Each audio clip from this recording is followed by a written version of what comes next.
Hello and welcome to History Hack.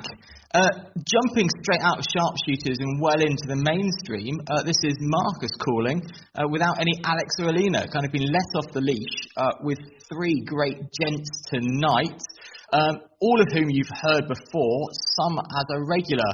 Coming first, we've got Andy Dorman from down the pub. How you doing, Andy? I do other things too sometimes. He lives down the pub. There's an Irishman in our pub, and he actually knows about other things. Yeah. How's it going? You're good. Yeah, actually, you're here talking about your mainstream area rather than just comedy.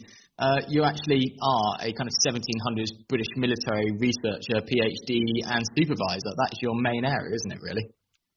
Yeah, let's not talk too much about the British element lest I lose my passport. But yes, no, it's the British Army in Ireland. Aha. Good call. Keep your passport, that's okay. Yeah. And then linking in, only been on one podcast with us so fast, but I think probably going to be coming back for a few more. We've got Robbie Mcniven, not only a published science fiction author, which Dorman and I have got a few books, but also done quite a few on the American Revolution. Isn't that right, Robbie? How you doing? Hi, guys. Yep, I guess so. Really laying on the whole geek label thick there, but yeah, I write both made-up stuff and non-fiction. So I don't know. I just try and get paid in this day and age. I do whatever. Always a good plan to get paid. Written, I'll do my best. Yeah, you're in safe hands with the geek labels here between us, definitely. And then kind of the master of all areas, you've heard him come on here and talk about African kings, Hawaiian kings, recent conflicts and soon-to-be musketeers and everything too. It's a good friend of mine, Josh Provan. How you doing? I'm doing pretty well. I'm looking forward to getting into the 18th century for a change. Into the 18th century. So yes, that's what we're doing tonight. We're going to talk about the British Army kind of emerging as a formed unit into the Kingdom of Great Britain, to the 1700s. This is when it is just Great Britain, and we're talking the end of the Stuarts and the beginning of the Kingdom of Hanover, the beginning of the Georges. And this is a whole new era, well before my main stream. Napoleon's not even a glint in the milkman's eye yet, and same as Wellington, born the same year, so he's not there to counteract the whole thing. And what we've got is a completely different era. We're coming out of the turbulent times of the English Civil War and the restoration of the 1600s, and that's where we kind of saw the transformation from a king's army and different units being formed ad hoc to a standing army. A British army, the new model army, I guess an English army, before anyone jumps on me, as it was. And they're transforming slowly into a professional fighting body. Regiments then were mostly named after their colonel of the time. So you would have Sir Howard's regiment, for example, and they'd be named after each colonel as it changes. They don't have the famous numbering system, which came in later, and that links into where I kind of study in the Napoleonic era, where you would have the Gloucestershire regiment, and they would have a number and their regiment. So you'd have like the 28 Gloucesters, and then their number. And actually, slowly, the names kind of start to become more prominent, and you'd know them then as the Durhams later on. But the numbers are there. And this is before that. And the first conflict we've got is under Churchill, but not Second World War Churchill. We are talking the soon-to-be Marlborough.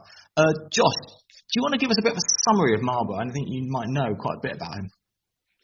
Well, thank you. I'll be happy to try anyway. And of course, everybody will let me know in the comments if I missed it. So, John Churchill, first Duke of Marlborough, was one of the most preeminent soldiers of his age. For many people in the 18th century, he remained the British soldier to look back on. People in fact, it's very difficult to find another general from Britain who commanded this type of respect, not only in Britain and in the British Army, but in Europe as well. until Wellington, really. And Wellington himself said that he could conceive of no greater thing than Marlborough at the head of an English army once. Now, John Churchill was an interesting chap in himself. He came from an old royalist family, which stayed loyal despite losing in the Civil War, but that turned out well during the Restoration. And they were restored to favour. He got his start, however, because his sister was the mistress of the Duke of York, and also he himself took up with one of Charles II's mistresses, and this was one of the various ways a soldier, an officer, and a gentleman in those days could get ahead, and he ended up in the Guards. Although he may have actually been sent to Tangier garrison to get him out of the way for a while, but there's actually no firm confirmation that he ever served there. The War of the Spanish Succession, was his proving ground. It was the moment where he stepped onto an international stage and became renowned as a great soldier. This is coincidentally also the time when the British Army begins to be seen as something of a respected fighting force, and the deployment of troops on the continent in what was known as the Confederation or the Grand Alliance of the time against Louis XIV's France and his allies was the largest deployment of British troops to the continent, possibly in ever, actually, up to that point. And Marlborough, now due to another connection of favour, because his wife was very, very close to Queen Anne, got the job of commander of the British forces and the principal army in 1704, which was tasked to deal a crippling blow to Louis XIV's army, and they did this by listening to Marlborough. And Marlborough had this crazy idea that he could march an army from the Low Countries to the Danube and knock Bavaria out of the war, and at the same time stop the French and Bavarians from attacking Vienna and knocking the Austrians out of the war. This was an incredible feat of logistics, and it was handled expertly by Marlborough. This is an immense amount of miles to cover. It's seen as one of his masterpieces, and it's really weird because in a way it was his first testing ground, because he'd only commanded in the field in a sort of a secondary capacity prior to this, where he had been effective commander at the Battle of Sedgemoor during the Monmouth Rebellion. I was just going to say that's something that Marlborough is known as being a kind of a master of logistics and manoeuvre. But just help everyone picture it. Don't know if the other gents want to jump in. The regiments, the army. Are we talking redcoats? Are we talking 10 companies? Robbie, I'm pretty sure we're not talking any light infantry here. What's the discipline like?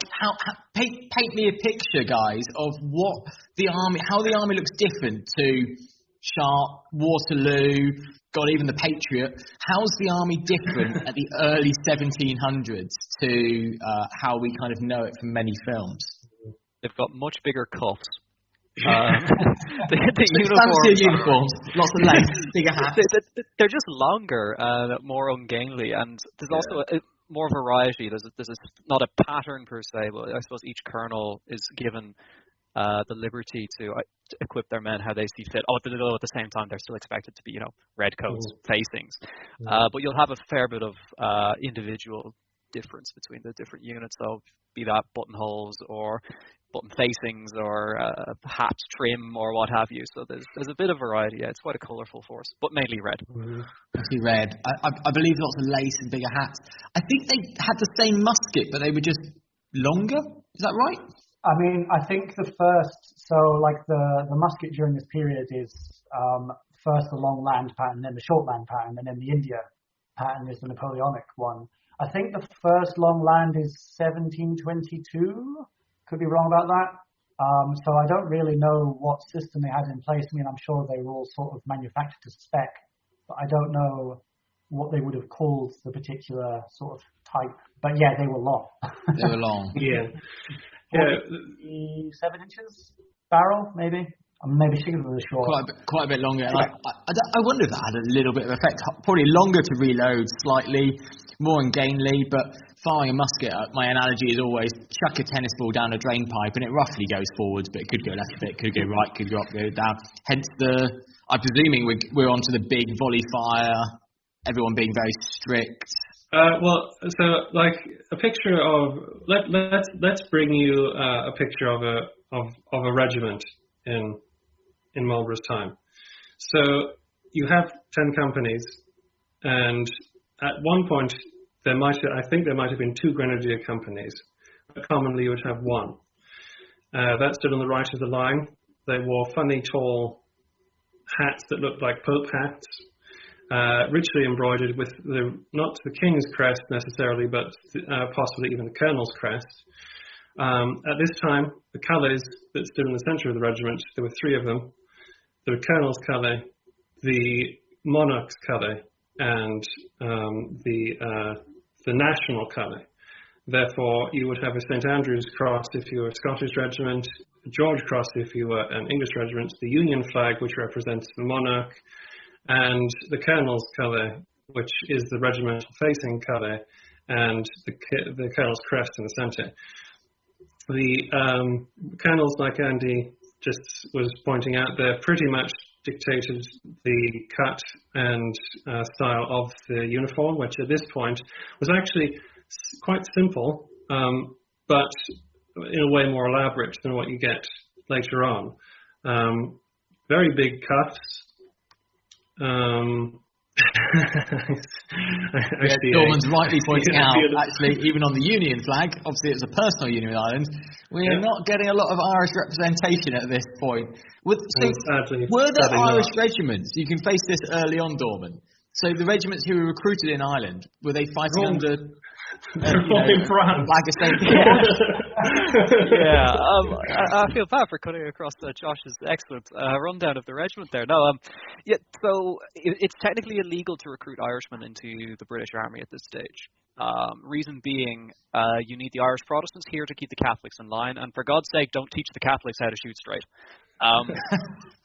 So because of that, any Irish recruiting that does take place is pretty clandestine. You've got cases of Irishmen being moved to Scotland and then being recruited in Scotland as Scotsmen, that kind of thing. But you don't have that kind of homogenous Irishness until later on in the century, where things get more desperate. But in the early period, as Josh mentioned, most of the veteran Irish soldiers are wearing red, but they're shooting at the redcoats. They're in the service of France. There's, I think, 6. By 1745 there's 6, but I presume we're going to come to Blenheim. There's only 3 regiments in French service. I have this vision where they try to make a film about Blenheim, but it's Patriot level accuracy, and you have Irish regiments with Irish tricolors. Yeah, with green. That's the level it would be at. Yeah. Yeah. That's how that is. Exactly. Yeah, there is, and I'm criminally going to not remember the exact name of it. There is an Irish regiment in the British Army, and they have as a cipher on their crest a harp. It could be the Royal Irish, or what became the Royal Irish. And there's a famous moment during the War of the Spanish Succession where they come up against the French Irish, and there's actually a famous account by one of their officers which talks about the types of volley fire that the both sides used, where the French and Irish service used the rank by rank volley by battalion, and the Irish and British service use by platoon, which of course we can try and explain, but it's very complicated to explain platoon firing system without diagrams. But the regiments pretty much looked, as I said, big baggy coats, big sleeves, simple hats. Not actually a lot of lace at this period, though the dragoons look rather splendid.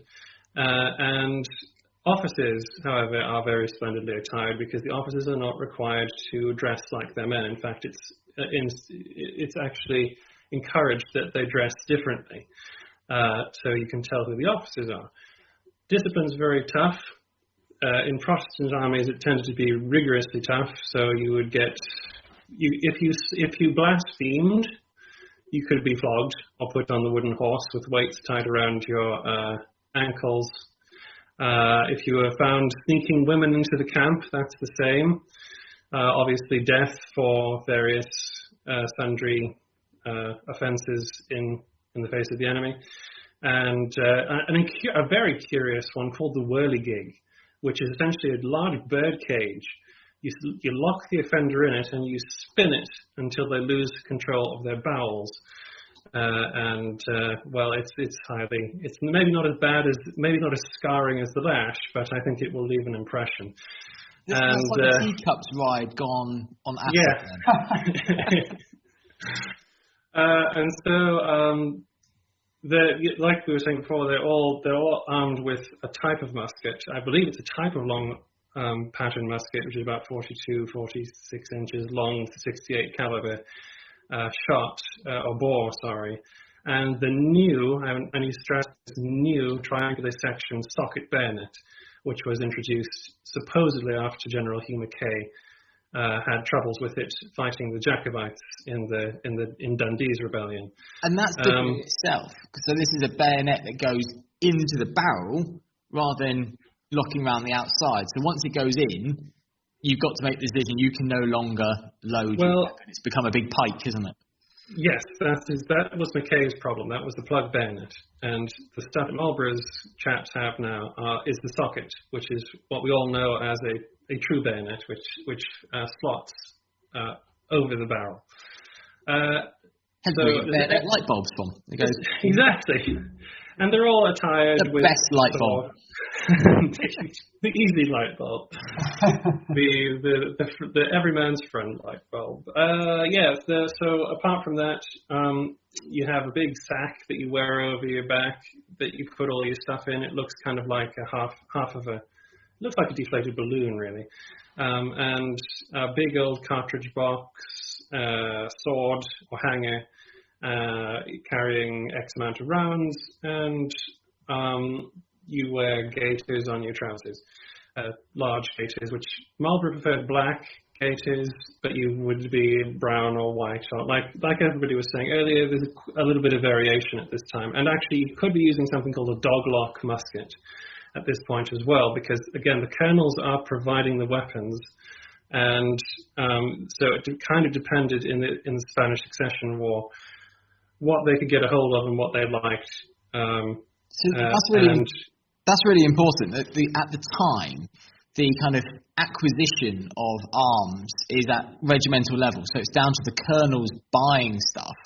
So we see a real variation between the regiments, the colonels who may be a little bit dishonest and like pocketing the profits, or people who just kind of buying off the shelf, and those who are buying, top level stuff and shelling out for it, don't we? We see quite different arms and armour, and Dorman was saying, different uniforms, some are going to be more flamboyant, so there's not this general uniformity across everyone.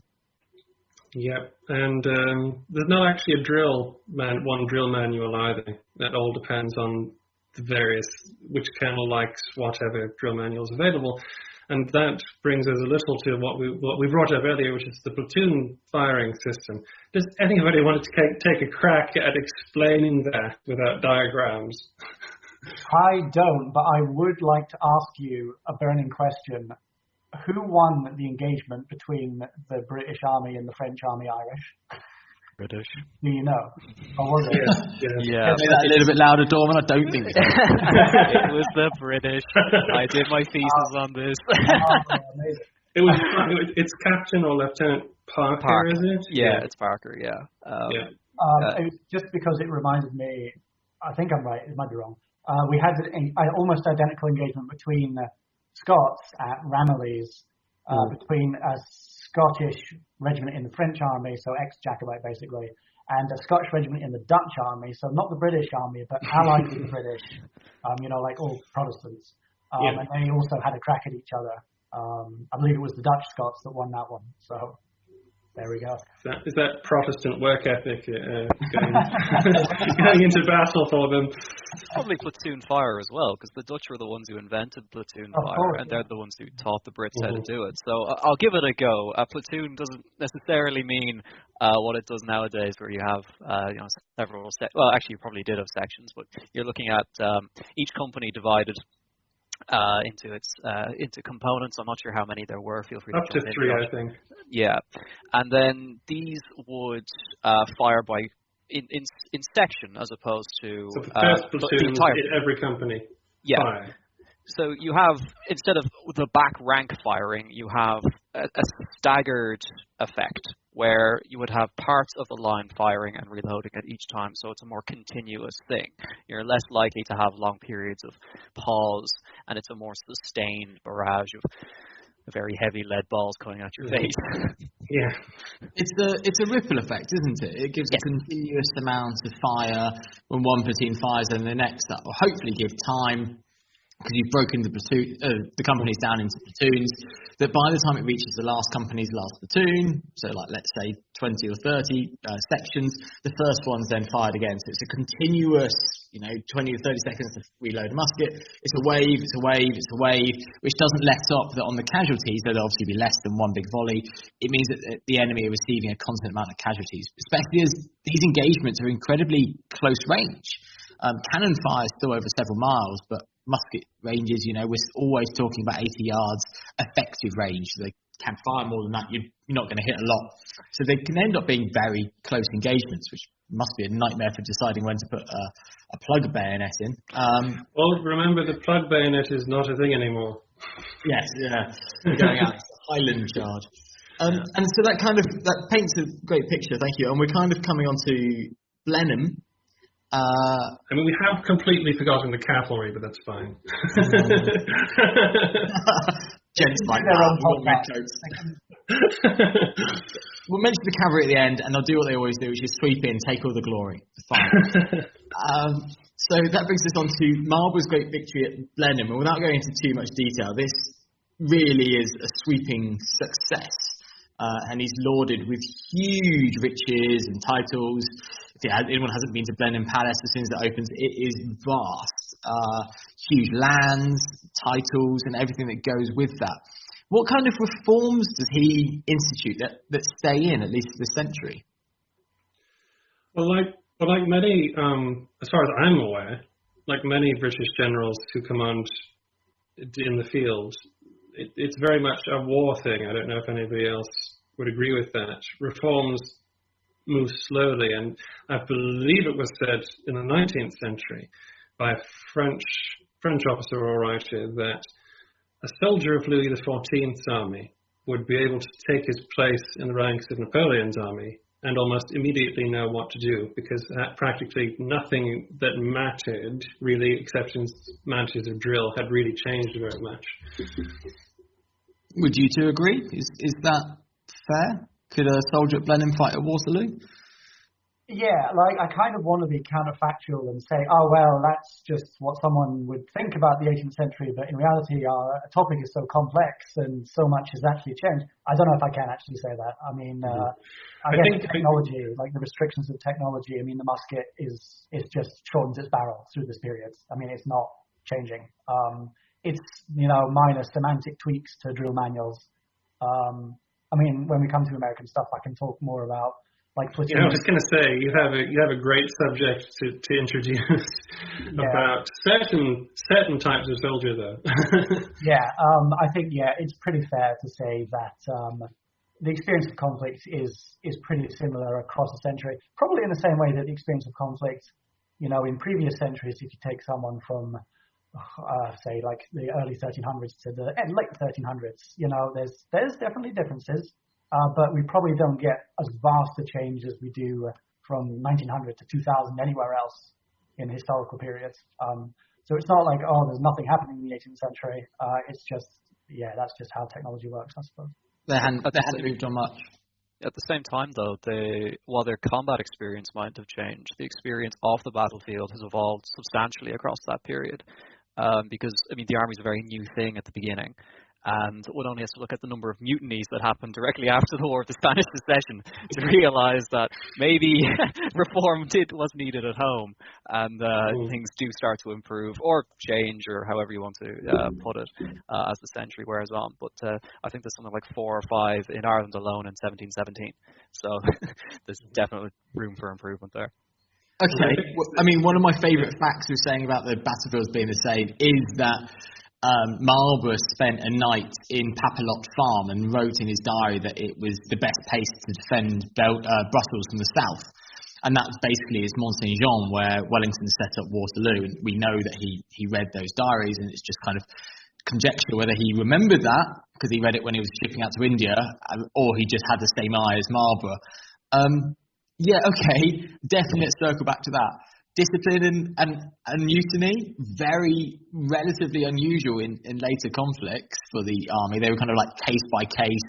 A few men might decide to shoot one of their officers and they'd shoot them. So is this large scale mutiny? What's happening there then, Dorman?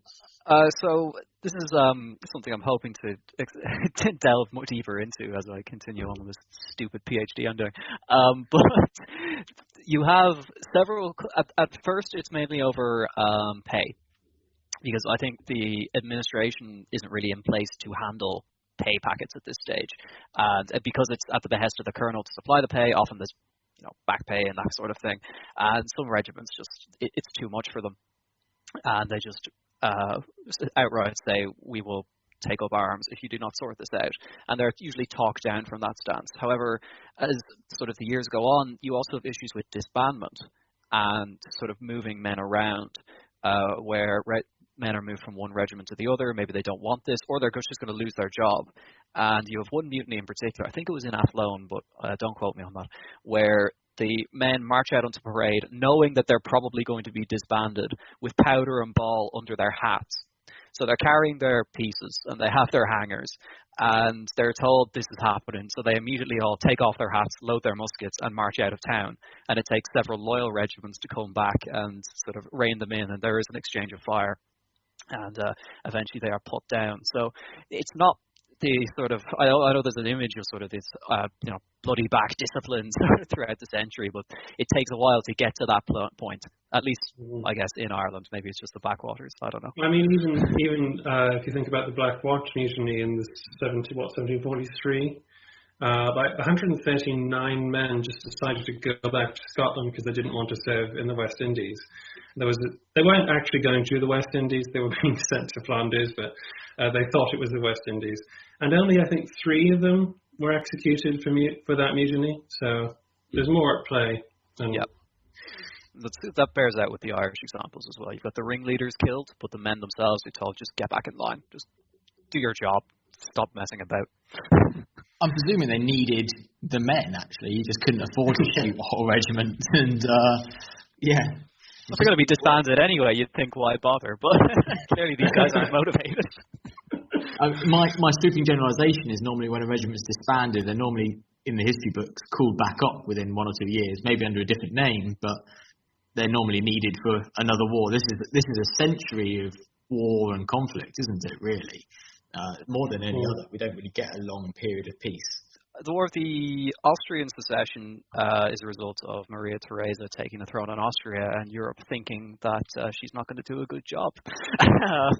So Frederick the Great, having basically taken his dad's pet project, which was the army, and thought, I'm going to use this. I apologize for the paraphrasing I'm doing to European history here, Josh. But don't worry about it. Frederick invades Silesia in Austria, and then the rest of the European monarchs just circle like hawks. Britain gets involved and sort of allies itself with the Netherlands and Austria. It's sort of I guess you could call it the League of Augsburg, brought back together one last time. And they march against the French. They win the Battle of Dettingen, and then they get slapped at the Battle of Fontenoy. pretty embarrassingly, to be honest. Now, that was Cumberland at the head, Butcher Cumberland, who did instill a lot of reforms as a result of this. Mm-hmm. But really, he blamed it on the Allies, and there is probably a case for that, but it's not the high point of the period, shall we say. No, not for the British Army. In fact, it's a definite low point, because officers don't act in the way that they thought officers didn't act in ways that they should have acted and things like that. They were sometimes too reticent. They were inexperienced field commanders like the Duke of Cumberland, and de Saxe really taught him a lesson in what not to do at Fontenoy. And of course, bringing up Cumberland and tying that together with the experience of the battlefield that Andy was talking about before, you have the curious case of the British Army being called upon to fight the last great Jacobite rebellion. And again, that's a pretty mixed performance, to be honest, because they lose the early battles, and even regular troops having to face the Highland charge break in front of it. And this is a very scary moment, because actually it should have given the French the opportunity to actually invade or threaten to invade and help topple King George, to be honest. But it didn't work out that way. It ended up in disaster at Culloden. Interestingly, what we were talking about platoon fire before, General Hawley, Hangman Hawley, as they call them, had the theory that you could not face the Highland charge unless you fired by rank. And get this, from between 10 to 12 paces. When the Highlanders were 10 to 12 paces from you, each rank was to fire successively, obliquely towards the center of that mass of madmen. And he said that was the only way to stop it. Bear in mind, he never actually did. But he was convinced. Yeah. I mean, he's basically treating the Jacobite charge as a cavalry charge. I mean, you don't face cavalry with platoon volleys, you need battalion volleys. And the range thing is ridiculous. I know. Yeah, I know. I can't actually remember. It's been covered in some detail as to how they delivered fire at Culloden. I think it was by battalions, and they got about 2 volleys in. And it didn't work. The Highlanders cut through the 4th foot and turned the flank of the 37th.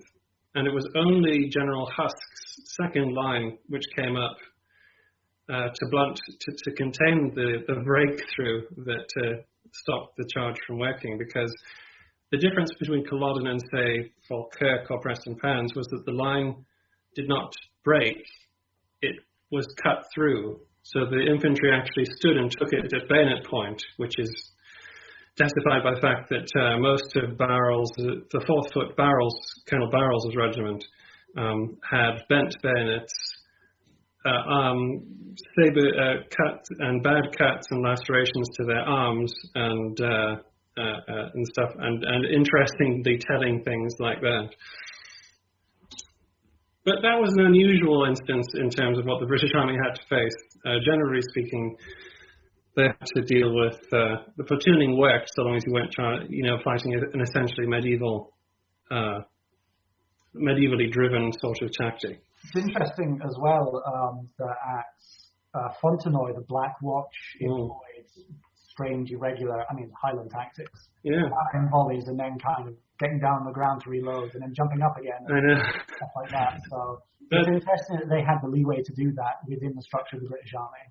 They did, because the colonel actually asked permission for his men to fight in the Highland style, and they all knew what that meant, even though they'd been drilled as British soldiers. So when they went to attack, they did the old Highland thing where they dropped to the ground as the volleys came at them, fired back, and then charged with their broadswords, which all Highland regiments had at that time. And in the French service, the commander of the Irish or one of the Irish regiments was the Viscount Clare, who was then tasked with leading the French army that was going to invade afterwards, but because of Culloden, he never actually got to invade Ireland again, as he had been promised. So it's all interwoven and interconnected. Mm-hmm. But that does take us to the 7 Years' War. Though, I mean, it's skipping over a very interesting period of. Sorry, Marcus, we derailed your podcast. No. This is great. So there's so many things going on here, and of course we really should talk about the Jacobite rebellion. We haven't even mentioned the kind of motivations behind that, and the king over the sea, which is one of my favourite little like kind of quirks and toasts of the era is going on, and there's so much there to kind of unpick in culture as well as in history, and the kind of it's one of the biggest what ifs of history, if especially for British, for English history maybe, for what could have been if a different king had been on the throne. But again, I come back to the question, apart from, like we were talking about firing obliquely, so we're talking at a slight angle, in layman's terms, we're not seeing many developments over this era, many changes, I'm thinking? There was the sort of famous semi-mythical bayonet drill used at Culloden, which is fun to talk about. I volunteer at the Visitor Centre when it's not closed down. It's fun to talk about because it's one of those things that people who aren't really into history say, oh, they actually won because of this special technique that they learned before Culloden. The idea was that a Jacobite Highlander armed with his shield, the Taj and the broadsword, as he rushes at you, he will raise his right arm with his sword, expose the gap underneath. And so rather than you fighting with your musket and bayonet, the Jacobite coming at you, you would thrust the Jacobite to your right as he raised his sword to hit your mate. So you catch him in this unprotected part and stab him through, which looks great on paper, but obviously the reality of the battlefield conditions, it probably didn't really do anything. I think so much as it was used and was effective, people have said it gave the regulars the sort of the mindset and the courage to stand and use their bayonets, as opposed to just running as soon as they made hand-to-hand contacts with these guys with swords and shields. So it might have contributed to the fact that And that had happened a lot before, hadn't it? The Highland Charge had been successful, and the line regiments had broken. Yeah, I don't think there was ever a case of a line regiment withstanding a Jacobite charge when it reached them, was there? There was one at Falkirk. Right. Coincidentally, it was the 4th Foot and the 37th again that stood at Falkirk, although, to be fair, they did not meet the actual full force of it. It was sort of spent by the time they had to deal with it. As always, I'm just in awe in Josh's brain that he can pick out a particular battle, a particular regiment, the year, and possibly what state the moon was in that day. Robbie, there's one. The Highland Charge was... and that's just a blip, and it's not really a thing. It's a fun history book thing, but in reality, it probably wasn't. Yeah, I mean, the bayonet drill, like, I find it kind of absurd that people have laid so much stress on it, because, first of all, not every Highlander used a sword. A lot of them had muskets or polearms, and also it also assumes the Highlander will not stop to fence with you and cannot see to his left and right. It also sort of requires everyone to collide at the same time. Everyone has to go, right. Exactly. Like, it's not pipe drill anymore. I mean, at Culloden as well, you've shot down at least most of the front ranks, so they're going to be arriving in dribs and drabs as well. So it's which guy do I pick? Image of that scene on the first Lord of the Rings movie with the camera panning down the elves, and it's like beautifully synchronized. It's like, wow, it's really nice of them to coordinate their attack like that. It's brilliant. I mean, the colonel, I think it was captain of the Grenadiers of Barrel's regiment, tried to meet the first Highlander personally, and he did impale him through the throat with his spontoon. But the second Highlander then cut his head in two. And that's the other problem. Once you have stabbed your guy, there's another guy behind him. So I believe Monroe's regiment actually had the idea that the first rank uses the bayonet, and the second rank fire through over the shoulder to try and prevent that could potentially highlight a slight tweak. Not so much as the bayonet drill. I've not got onto it yet, but the bayonet drill at Culloden in this period is muskets held at breast height, sort of like pikes. Right? That's why they can do that at Culloden and kind of hold them at bay. And then by the Revolution, I think it's the 1760s, they switch what we're familiar with today in the Napoleonic period, where the musket is held down at stomach height, kind of angled upwards with the bayonet, because it's more natural that way. Yeah, it is. It's the early pike drill is like I say pike, sorry, but it is like a pike. Yeah, it is. Yeah. But if you look at the English Civil War diagrams, the way the order to charge your pike is exactly the same as charge your bayonet, and it's Wolfe, I think, that adopts the waist high position. And although the French, we should say, have already been using waist high bayonet posture. They favoured the bayonet anyway, and it's interesting. Indeed. There's an account from I can't remember the name of it, but he's Drake. The book's called Amiable Renegade, and basically he goes around enlisting in regiments, deserting, getting arrested, and re-enlisting. It's a great book, but in that he says that anyone who trains at the pike is sort of more masculine. Sort of they're the creme de la creme. They're like the elite, manly soldier, whereas these newfangled guns are just they're not really worth anything or anything like that. So it will never catch on. It's just a fad. Yeah, exactly. It's like this internet thing. So it's that. It's interesting how like the martial element of the pike sort of carries on even when it's entering redundancy. I suppose redundancy in the British service. If you look at Sweden, it's a different story. But, and Russia and stuff.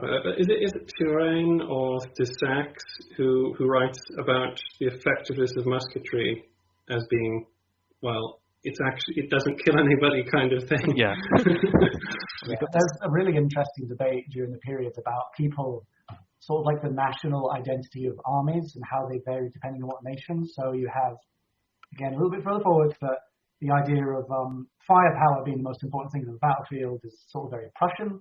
And then the idea of hand-to-hand engagements, close combat is quite French. So, Elan, the French rush in with the bayonet, and that's how they win. Interesting, the French trying to actually combat that mindset during the American Revolutionary period, where there's a big debate within France between French commanders as to whether they can betray their national psyche and become Prussianized. In this classic French idea.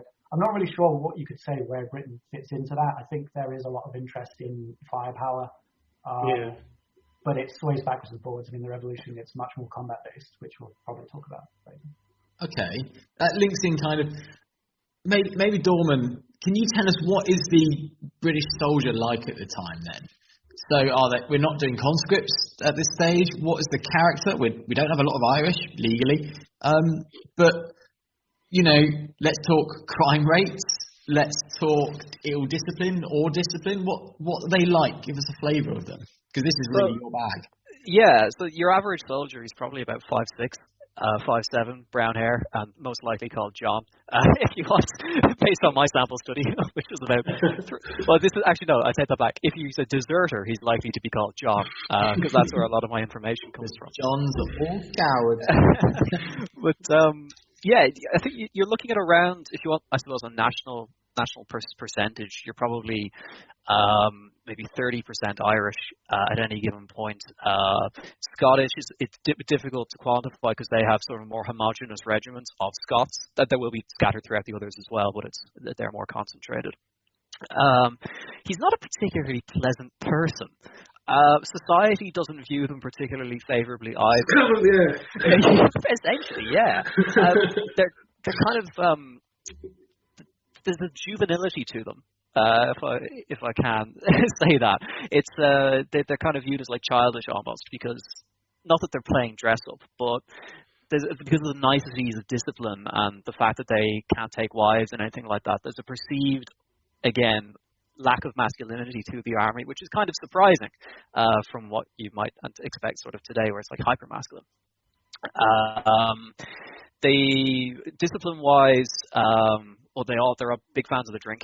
Has to be said, particularly in Ireland. There's a great diary. I've talked about this before, I think, but it's just after the American War of Independence, and it's a surgeon who's in Ireland, and he's trying to figure out why all these soldiers based in Ireland have terrible sores on their legs, and he figures out, oh, it's from the whiskey. And there's a soldier who has the surgery done, and it takes weeks for this surgery, and he's lancing the things and everything like this. It takes ages, and then immediately afterwards he goes back to the pub and ruins all the hard work that's been done. And the surgeon himself writes and just says, yeah, he undid all my work in an hour, would have taken me 3 weeks. So you've got a fairly alcoholic service. And then I suppose in their off-duty time, it depends very much on where they're based. If you're in the West Indies, you're probably dying of plague. That's a bit facetious, but West Indies is kind of the worst place. True. It's the worst place you could be sent. Gibraltar, you're dying of boredom. And then I suppose if you're in the British Isles, you've got a very different experience if you're based in Scotland versus Ireland versus England. Ireland at this point has the largest number of sort of soldiers on payroll at any given point, anywhere between 12 to 16,000. Now this fluctuates throughout the period, but they are consistent in that period. They're housed in barracks in Ireland. In England, they're housed with the people sometimes, but in Ireland that was deemed to be a terrible idea. Separate the army from the people. Don't let them get infected with Catholicism or anything like that. So you have regiments scattered throughout the countryside as well, because there's an element of mass suppression to it. So you'll have your regiments broken up by companies. So you'll have a couple of dragoon companies over here, and then a couple more over here, and then the majority will be based in Dublin, and they'll only come together for parades and the like. There is issues with desertion. There is issues with, as I mentioned, mutiny. So it's not a particularly glorious force. It's not what's often assumed when you look at, like, I guess, Wellington's army. Well, Zach might disagree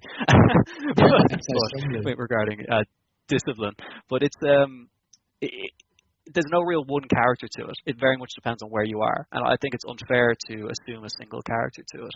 But the individual soldier is not a particularly pleasant person. He probably drinks a lot. Unlikely to have a family. If he does, great. If he doesn't, whatever. And the issue of religion is also an interesting one.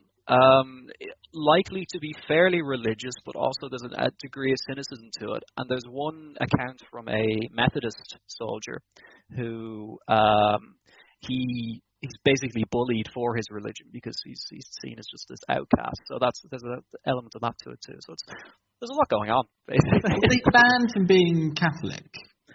I mean, it depends how devout you want to be. If you have to declare your allegiance to the head of the Church of England, who is obviously the king. So if you do that, or queen. So if you do that, you're renouncing the Pope. Right. So if you were willing to take that step away from your faith, you could get in. And also if you pretended not to be Irish. I was going to say, and you say there's like no Irish, and then you're going, well, actually 30% of them are still Irish. Yeah. Really easy. Yeah. Well, that statistic comes from post. Actually, I take that back. That's 1730s, 1740s, and then it gets higher post 1760s. After the 7 Years' War, they realised we actually have quite a lot of manpower here, so maybe we'll allow periods of Irish recruitment. And that's where you have things like the Enniskillings cropping up, who obviously have quite a high percentage of Protestants. And they're very well behaved before they go off to America. I've got the accounts of their drills and everything, and these guys are very good. They're very good soldiers, very well disciplined. And, well, I don't know how they do in America, but at least they start off strong. Fascinating. That's really interesting. I mean, there's some of the same old troubles. I mean, the British Army even today is a bit of a problem with alcoholism, and it's only now being like kind of brought out that maybe drinking yourself until you get naked and sick every Friday night is possibly not a healthy culture for a career. And then I'm actually kind of serious on that. And then are they unpleasant? Well, yeah, because you're recruiting them to kill other people, which is a particularly unpleasant career path. But it's the same old troubles, but it sounds like the discipline's maybe not there in the same way that later that they might be let off the leash and then come back on.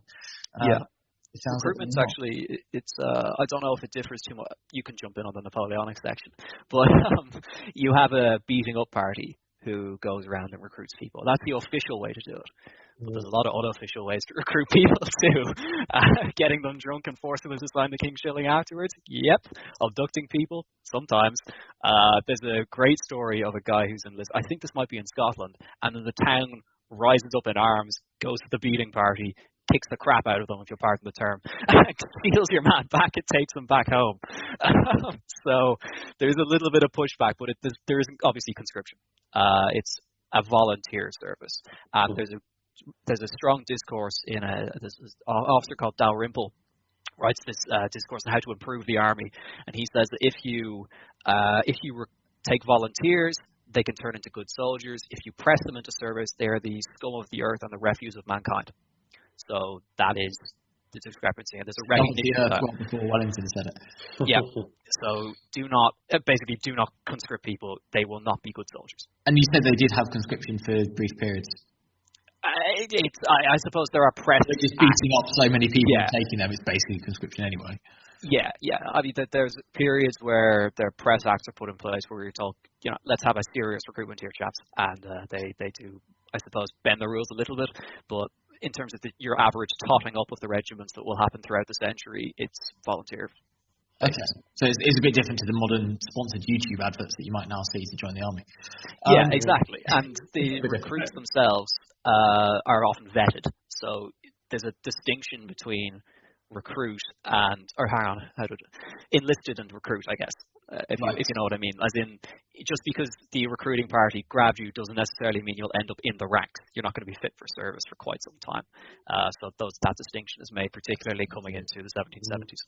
Yeah, I mean, we recorded earlier one of my favourite Sharp reunions, which is Sharp's Regiment, and you have that where the doctor kind of casts a brief eye over all of them and then gets slipped a guinea and signs them all off as being fit. And it's kind of like, well, the doctor's inspected them.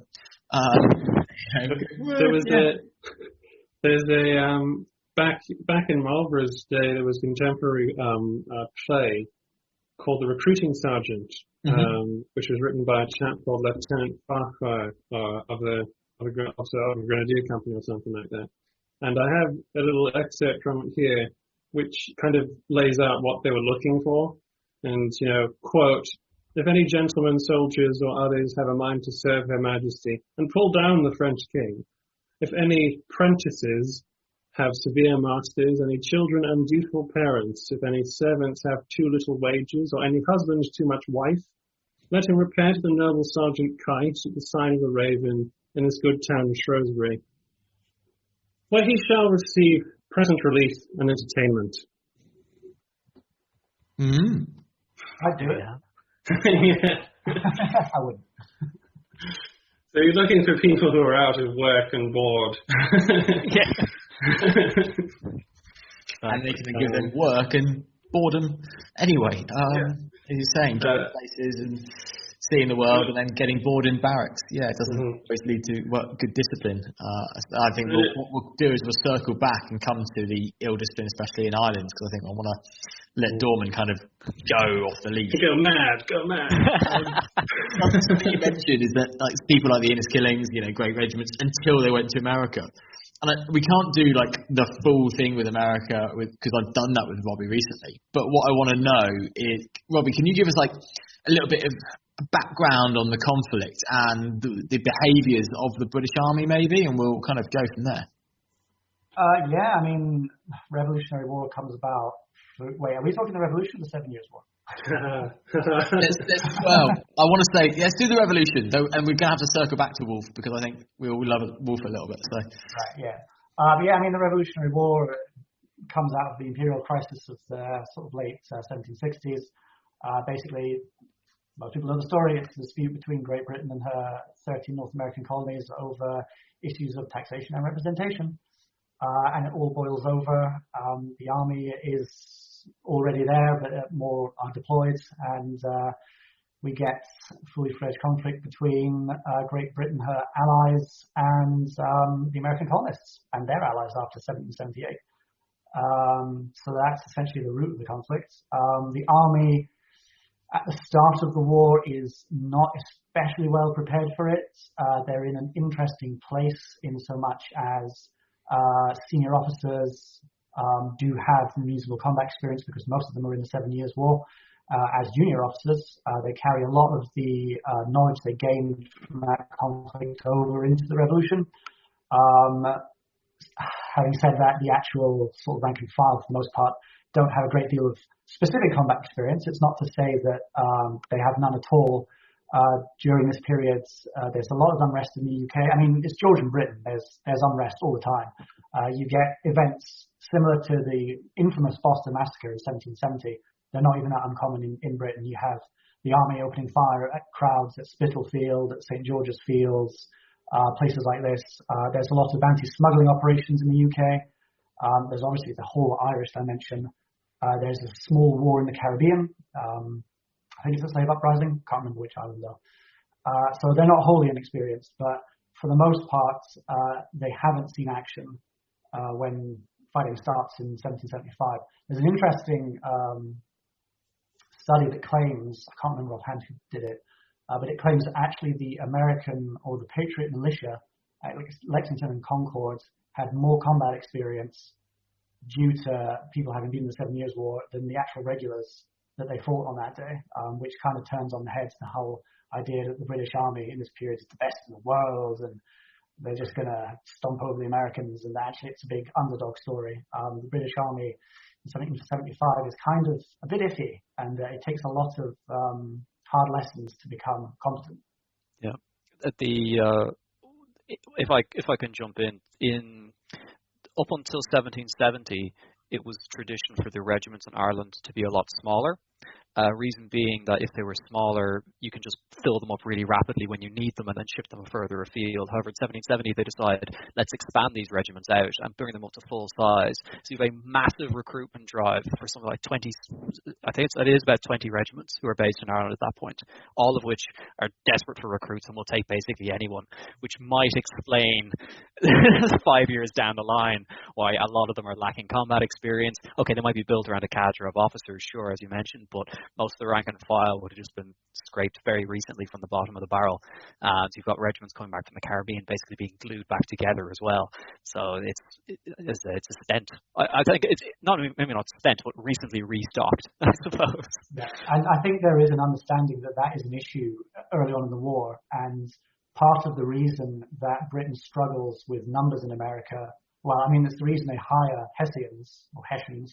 I never say it right. I say Hessians for some reason. Most people say Hessians. Whatever. We say Hessians because of Sleepy Hollow, don't we, really? Thank you. Yeah, let's go with that. So Hessians, German state forces are allied to Britain contractually. Britain has to hire them because there is a manpower shortage, because they realize if they rush troops into battle in the Americas, they're going to have a bad time. So it takes at least 2 years of training to bring a soldier sort of up to the standard that they believe is required for fighting in America. So if you've got soldiers going into the army in 75, 76 is sort of the big push for recruits, they're not able to take the field until 78, 79, which is why you have manpower shortages, really. And what's the way of getting over manpower shortages? Let's say specifically in America, are they, the Hessians, are they just basically hiring mercenaries? Are they recruiting locally? Well, something we never really hear much about. Yeah, it's the loyalists, the people that didn't want the revolutionary. I mean, the first answer to how do they get over the manpower shortage, they don't, and that's why they lose the war. But there's a lot of interesting things that the government does. The Hessians are a good place to start because any sort of person that studies the Crown forces in the Revolution will get a bit prickly when you call Hessians mercenaries, because that was the propaganda line taken by the Patriots, the revolutionaries, and was very effective. But technically, it stretches the definition of a mercenary. So if you think of a mercenary soldier, they're not Hanoverian. At the time, the Crown is in a personal union with Hanover, so they're not like the King's German Legion, are they? Well, there were some. So this is a whole other topic, but we call it Hessian. In reality, there were 6 different German states that provided troops, I think. Hanover was one of them, but the Hanoverian regiments weren't sent to America. They helped garrison Gibraltar, I think, and that sort of area. So Hessian is a catch-all phrase because most of them, or actually just under a majority, so not even most of them, many of them were from the German state of Hesse-Cassel. Right. But there were Brunswick, the other Hesse. There were two. Hanau. Thank you very much. Waldeck. Mm. I'm not going to be able to name all of them. I think I'm missing one, but yeah. Hessian. Okay, we're going catch, or we're calling them Hessian because we're lazy, Exactly. and it's a bit like calling them all German, and then actually some of them are technically from Poland later on, and all that kind of the borders change. Okay. Troops like this had been called Hessians since the 1740s. Troops some were hired to fight in Scotland in 1745, and they were also called Hessians. They fought at Blenheim, and they were called Hessians. It's a common thing. Hesse-Cassel actually made the idea of hiring its army out a thing. Like they created a pre-made army package with like a cavalry regiment, and some artillery, and some like infantry, and any country could hire these guys to go and fight in their war. Which is where you get the kind of the misapprehension that they're mercenaries. So I think sort of the idea of a mercenary soldier or a band of mercenary soldiers is they're guys and you pay them and they fight for you. It doesn't matter who you are. If you pay them, they fight for you. The Hessians were fighting for their landgrave, their prince, their monarch. They were fighting for their country. It just so happens that their monarch was allied to Britain because he was getting paid a lot of money. So it's a little bit more political. I mean, you do see it with some Swiss regiments that you even see like loyalist Russians and loyalist French in the later areas, and they move around to different nationalities. But that's because the politics change, and then they get paid. But they get like a Hessian regiment, each soldier's getting paid by Britain, and they go and fight for Britain. It's their standing army, and their monarch says, "You're going to go and fight for the British because we're allied to the British because the British are paying me loads of money." So they're not a mercenary. It's another form of alliance. It's a bit dodgy, but it's not crazy. The other manpower shortages, just briefly skipping over it, there's actually quite a lot of recruitment. Well, not a lot, but there's interesting recruitment into the regular British forces from Europe. So it's estimated about 10% of British regulars in the Revolution were not British born. So there were Dutch, a lot of different German states. So you actually had occasionally recruiting parties would go to German states and recruit directly, which is kind of weird because you think the Germans fighting alongside the British are the Hessians and the Hessian regiments. But there are some red-coated British regulars who are actually of German descent. There's a story of one Dutch guy who had a terrible time because he did not understand any English at all. And he did not get on well with his regiment. So they're so desperate for manpower, they are just bringing in some Europeans to sort of bolster the ranks.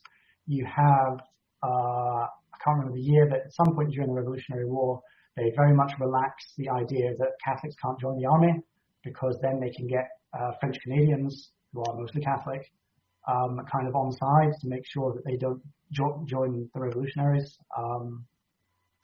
And you have the loyalists, which I feel like I'm just totally separate subjects. But yeah, Americans who are pro the British for whatever reason, and they can either be recruited directly into regular regiments in the standing army.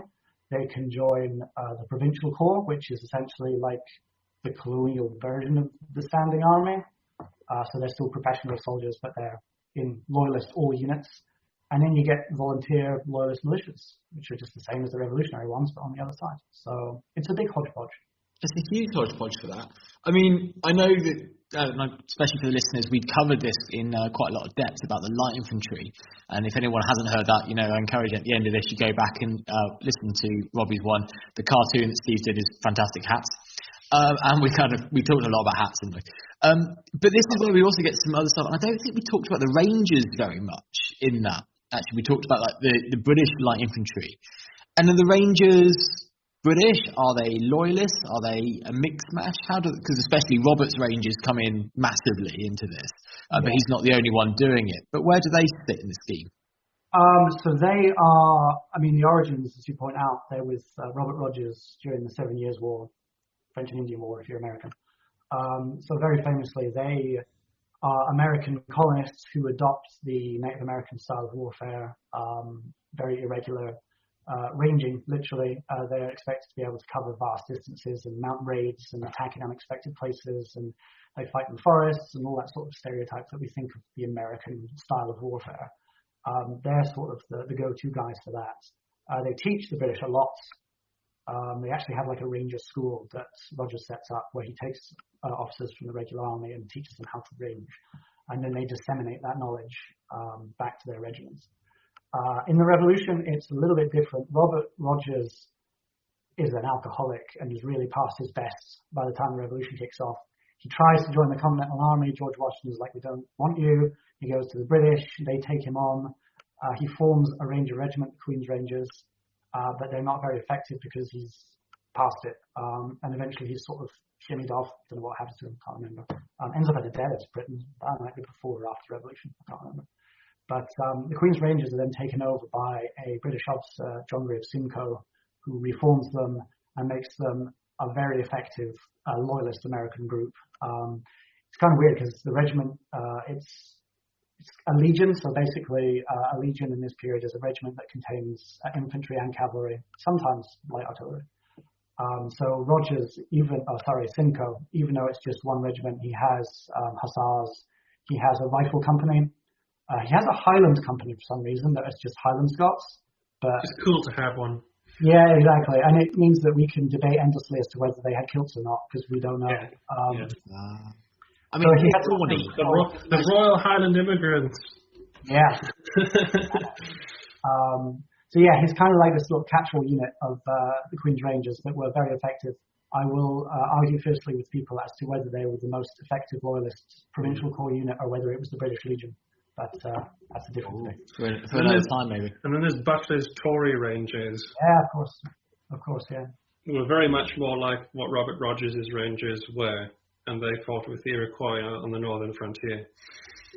And as we've said, we mentioned the other podcast as well, but Ferguson, you've got a rifle company there, and this is now actually where I start to get excited because it's changing technology and changing doctrine, not just because of the rifles and Sean Bean and I'm a reenactor. But genuinely, it's cool because it's development. We're actually moving forward. You said there's a ranger school. I mean, that's a standing school aside from at a depot doing drill. Tactics, development, things are changing. People are thinking. People are being trained to use their brain. And I think it's quite cool.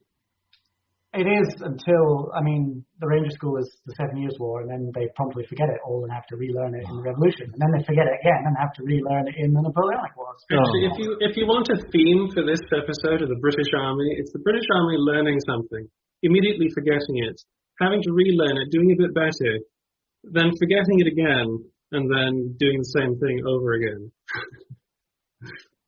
Fair enough. I'm trying to think of what that's the equivalent to, like teaching me maths, algebra at school.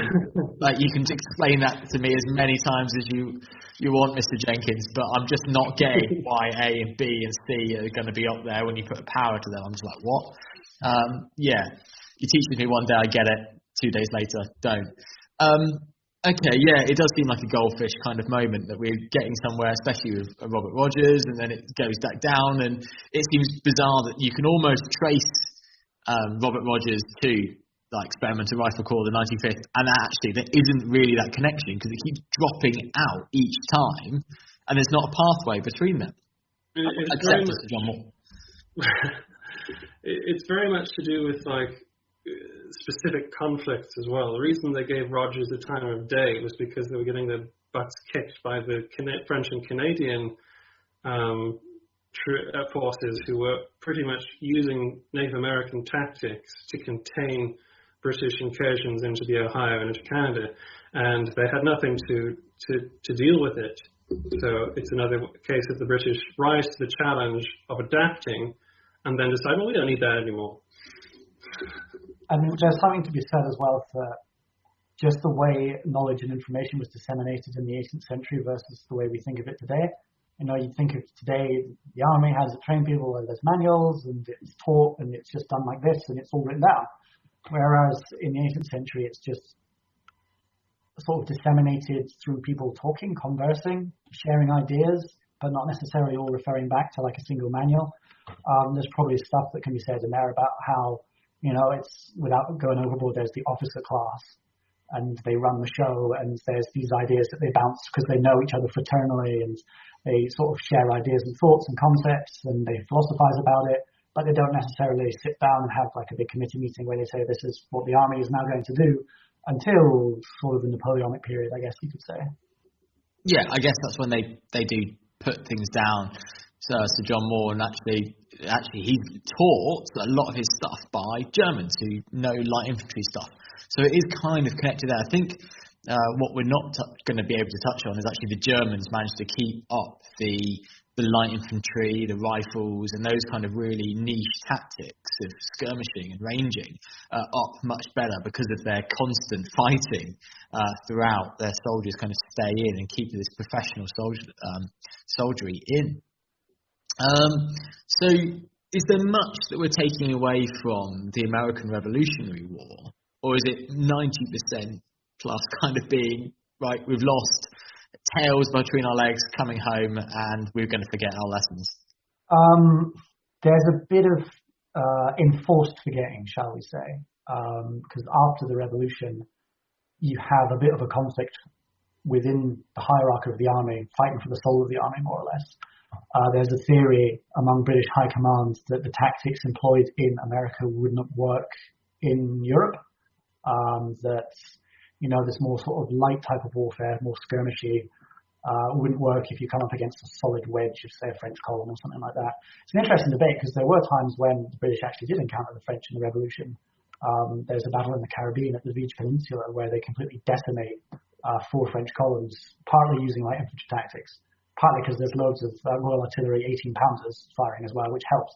But so yeah, there's a bit of back and forth about that. But generally, the army hierarchy fears that North America isn't applicable when it comes to Europe, and they're expected to fight a European war at this point. So they go down, same with the French to an extent, they go down the Prussianization route, where it becomes about drill discipline, platoon firing, tight close order ranks, all that sort of stuff, which is where you are kind of at when the French Revolution kicks off.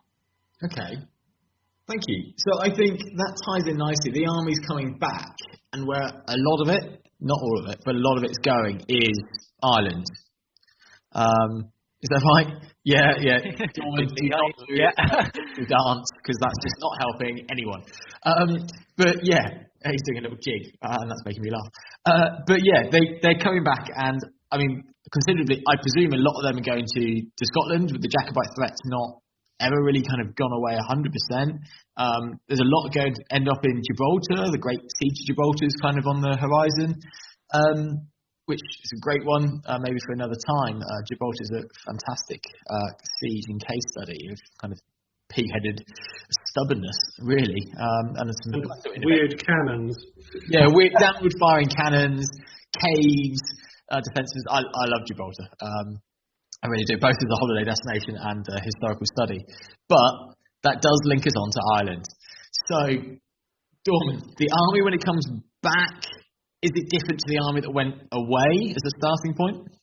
Right. So, as I mentioned, there was that big recruitment drive, and there was the change in doctrine in Ireland. So, but I guess to understand not what prompted it, but perhaps why this is such an important moment, you need to jump back a little bit further, because the relationship of the army and the civilian in Ireland is rocky, I think would be a nice way of putting it. And over the course of the 1760s, things hadn't really been going particularly well. And there might have been an element of, well, if we can increase the size of the army, we might actually improve repression as well. But with the loss of so many regiments to America, and you're talking almost, I think, 50% of the garrison. You have a garrison that's very much spread quite thin, who has quite a bad reputation anyway. And whether it's perhaps guilt from not being able to take part, or perhaps there's a survivor thing going on, who knows, the army is misbehaving whilst it is in Ireland. And there's also this rising threat of a French invasion. And as a result of this, you have the foundation of the Irish Volunteers. And these are initially set up by very wealthy Protestant nobles. Nobles is such a medieval term for it. Business, what have you, magnates. And that's almost more medieval. I'm killing this here. But anyway, so the wealthy Protestants set up these groups, and they're formed around like gentlemen's clubs and that kind of thing. And they're set up to at first to show loyalty and also ostensibly to protect against French invasion.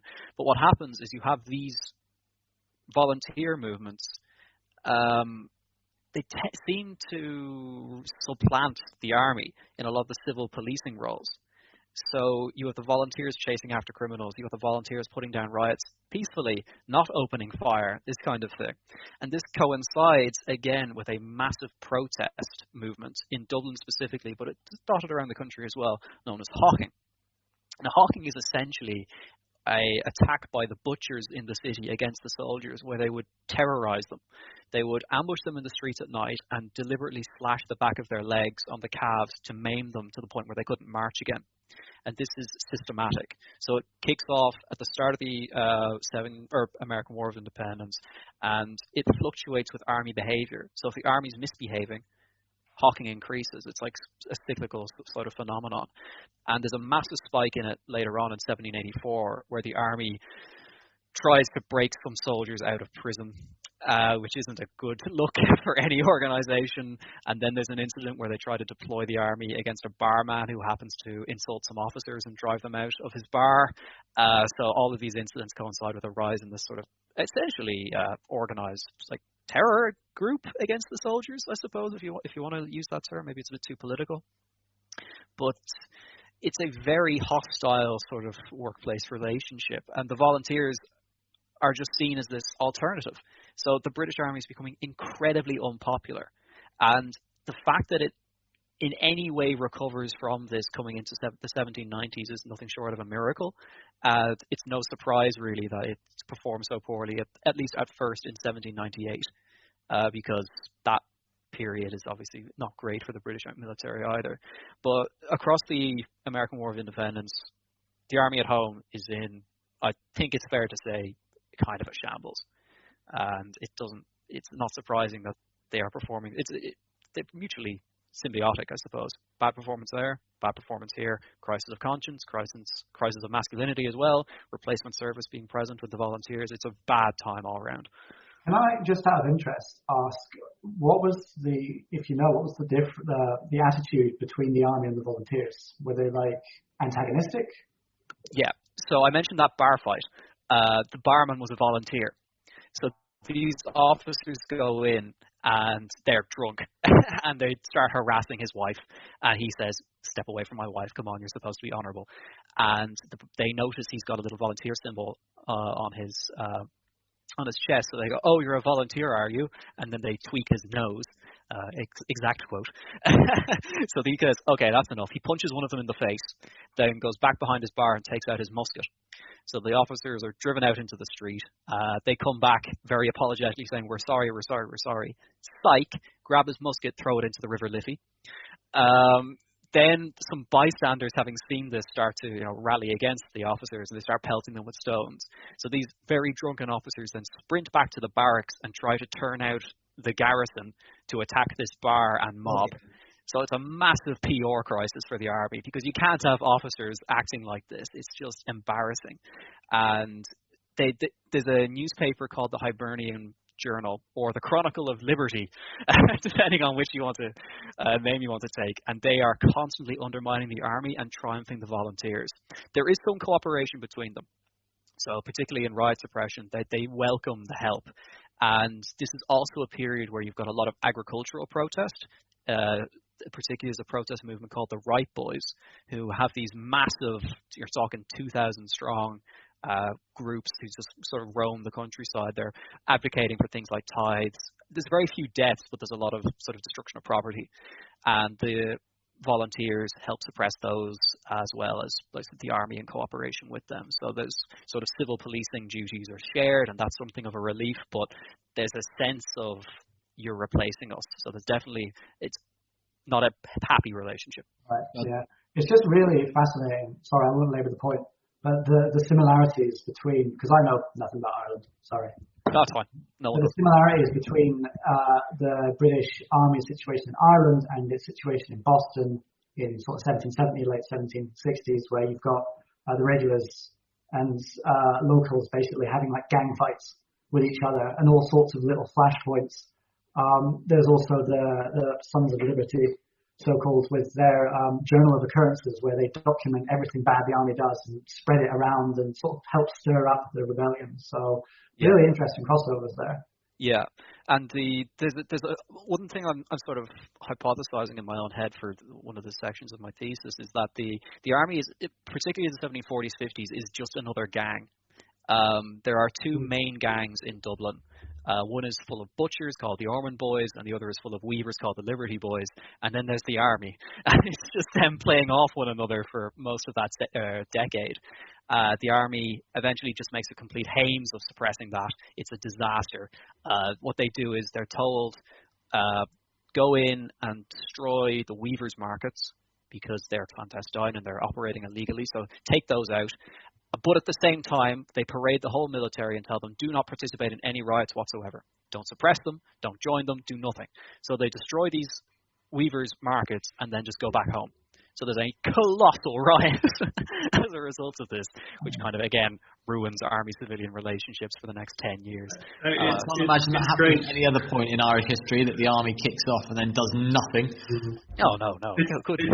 It's really interesting that you actually say that, because I've done 2 YouTube videos where I basically, where myself and my co-host pretty much decide that the British Army in Boston in 1775 are pretty much acting just like a gang defending its own turf against the Sons of Liberty and the Boston population. It's a fairly common thing to happen. It's a tale older than time. I mean, there's a lot to be said about recent conflicts. Iraq, there was the Sunni Shias and the British, and it was just all three just taking lumps out of each other. And I think the army's very bad at that. And I quite like the tweaking the nose. I was listening very recently to Eamon O'Keefe, PhD candidate, did, and the tweaking nose was a real honour thing. It was actually like shaming somebody. And then last my comment is, the poor territorial army. No one likes us. It's older than time. I think one of the issues with the gang thing is that there's no doctrine. I mean, this is pre-Gordon riots. I mean, 1784 isn't, but most of this is pre-Gordon riots. So there isn't that really shameful incident where everything goes really wrong and we need to do something. And also in Ireland, there's no Mutiny Act either. So there's a lot of, and there's no Riot Act.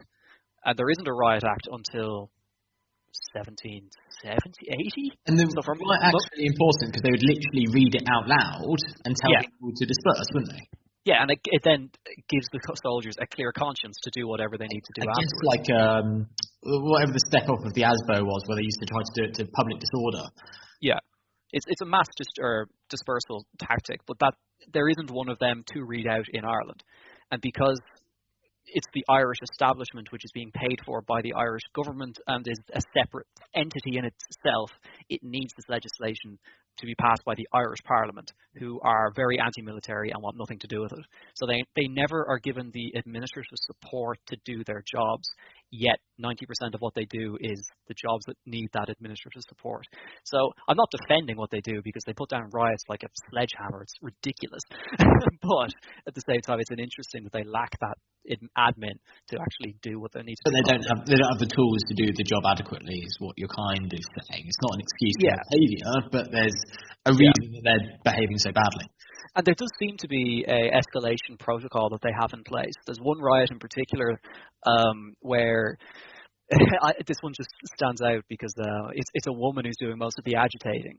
So there's a party of soldiers who are trying to put down these guys, and first of all, they point their guns at them, and a woman in the background is saying, they have no powder, don't worry about it. So then they fire blanks, or they fire just powder, and they say, they've got no ball, it's fine, they've got no ammunition. So then they fire at the shop signs above them, and then she said, they'll never shoot at us, and then they volley fire into the crowd. So there does seem to be, a trend of like, we will eventually escalate this if you do not disperse.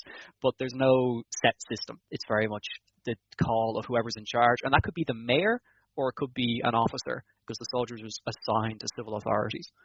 Very similar to the Boston Massacre, although the Boston Massacre was in a smaller amount of men. They were egged on to eventually In fact, no order was given. That was ill discipline, like Robbie was saying in the garrisons in America, that someone just eventually lost his temper and fired, and the rest of them all fired because they thought the officer had given the order. Yeah. Okay, wow. Yeah, so, I mean, that's why discipline is so important, is what we're coming back to. And if they're not being trained to independently think, then it has repercussions. And if they don't have the tools to do the job and the legal framework, it's going to cause a huge problem. Where do we end up at the end of the century? By the 1780s, the 1790s, are we in a better state than at the beginning? Flanders would imply not. Yeah. I mean, a lot of I know this is obviously a podcast, but there's three guys going, no.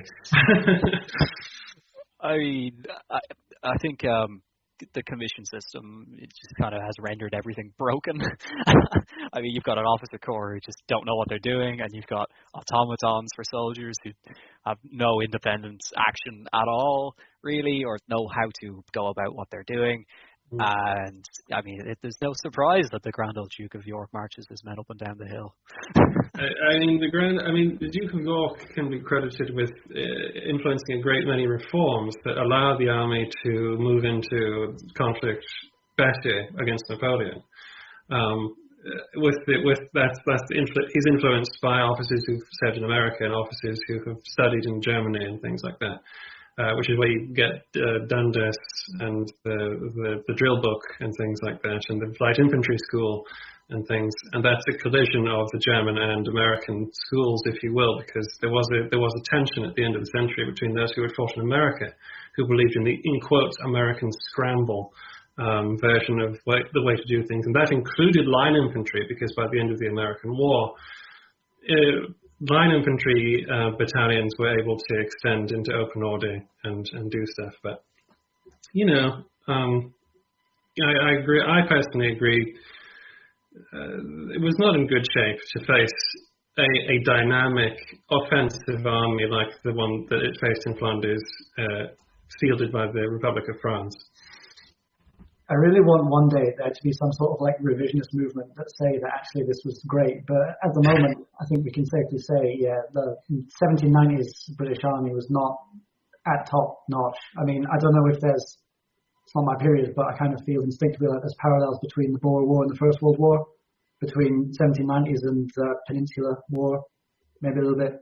Maybe I'm just picking that up. I don't know. I mean, as with all things, it depends a great deal on the general. The British Army does have the advantage of it. It will perform well if you have a general who knows how to make it perform well, and it could be tailored on campaign to do stuff, but it couldn't be brought into the campaign by a dunderhead and be expected to outperform the enemy. And sadly, we see quite a lot of those kind of characters at this time, don't we? Like Cumberland. Yeah. He only won one battle, and that battle is not allowed as a battle owner. Is there any redeeming features, any branches that we see changing? What we have not talked about is the Royal Regiment, artillery, themselves, God's own gunners. Obviously very close to my heart. Do they see any kind of reform between Blenheim and the kind of after the American Revolution? Do they improve? Josh is nodding. Josh, what happens with the gunners? Well, I also see Robbie trying to form words here. So. Just going to fire in a crappy joke. I was going to say that we can technically not talk about them because they're not part of the army in this period. I was going to say. We get all the way into 18th century semantics and talk about the Border Ordinance. But, they are technically part of the Border Ordinance, not part of the... Yeah. And there is also the Royal Irish Artillery, which is separate as well. Yeah. It's its own little thing. It's its own thing. There are companies of Irish artillery, yes. Actually, so bearing in mind that it's not technically part of the army, and that's a big pain in the neck, and one of the reasons why the British Army is in kind of a state when Wellington gets to command in Spain. But why don't we just say that, actually, if we circle way back to Marlborough, one of the reforms he did make when I think he was Master General of the Ordnance at one point, or Commander-in-Chief, he did actually tried to reform the artillery, which when he was serving on the continent, was a rather bulky and clunky thing, and he formed it into two artillery companies.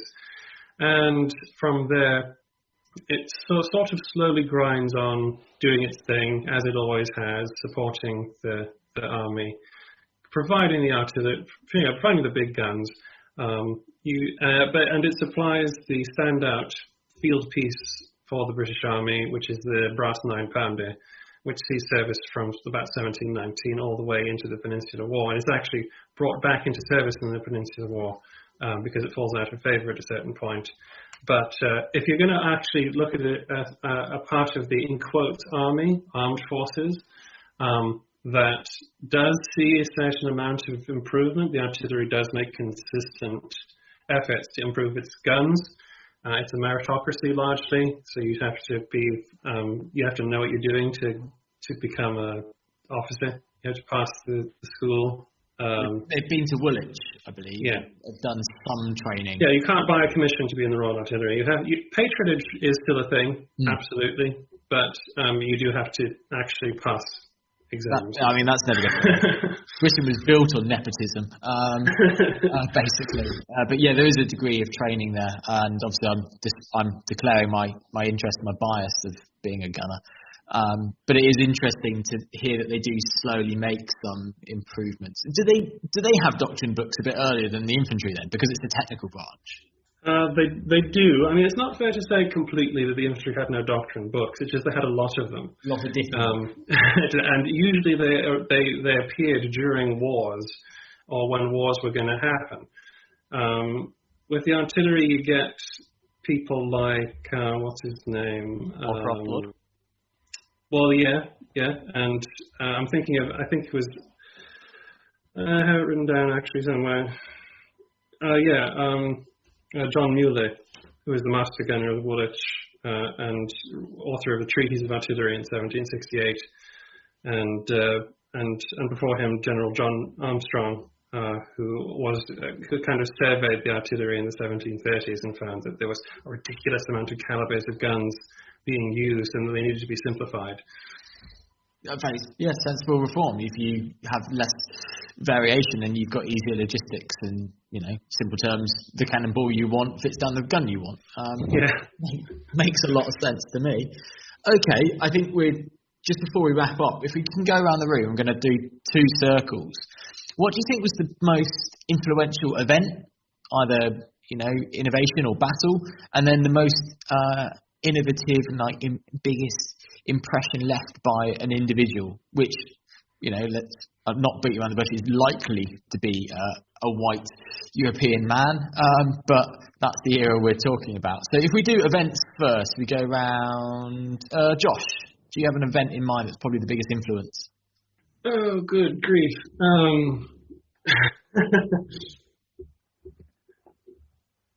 Event. Weirdly enough, I would probably have to say it would be the wars in America. As an event, generally speaking. As an event, the wars in America influenced because of the light infantry kind of stuff? Yeah, as it influenced the way that the British Army were fighting at the end of the century as opposed to how it was fighting at the beginning of the century. There is a definite difference in terms of its operational, the way it did things operationally. So I would have to. I don't know which war. I'd be tempted to say actually the one that they lost, but they can, in a way, be seen almost as one kind of continuous series of action technically. But I would have to say the wars. I'm going to say the wars in America were the biggest event for the army. Okay. Robbie, that's often your area. Do you agree? Would you have a specific moment in time that in mind?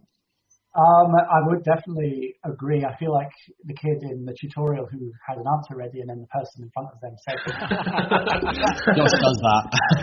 What am I going to say? So I'm going to twist it slightly and just focus in within the conflict in America. I think it's tempting to look at battles when the army actually started getting going and started being more effective. But I think the opening engagements at Lexington and Concord and then at Bunker Hill outside Boston really shook the army because they were basically disasters. I mean, Lexington and Concord, you were very close to having militia wipe out an entire column of regular soldiers in the opening engagement of the war. Bunker Hill, huge casualties, massive officer corps casualties. So 1/8 of all British officers killed in the Revolution were killed at Bunker Hill, just that one battle. Bloody hell. They adapt things like their uniforms and stuff later on so they don't stand out as much. So in reality, there's a myth, we spoke about it when I was on last, that Americans sniped British officers and they were so good at it.